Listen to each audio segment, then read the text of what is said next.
say this, the original engineer, VLF would fill Lady Liberty with boxes of sand.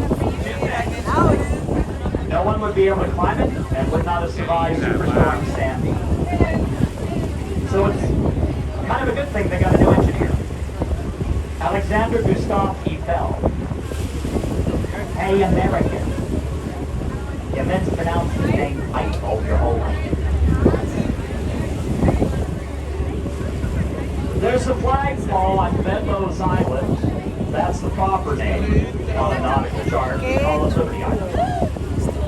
To the right of the flagpole, there's a new museum. Well, just like my ancestors, who during World War I were described as exported trash from other countries in the editorials of the day, I'm sure she received a warm, fuzzy welcome when she was fleeing the Nazis. Today, she is fashion owner Diane von Karstenberg.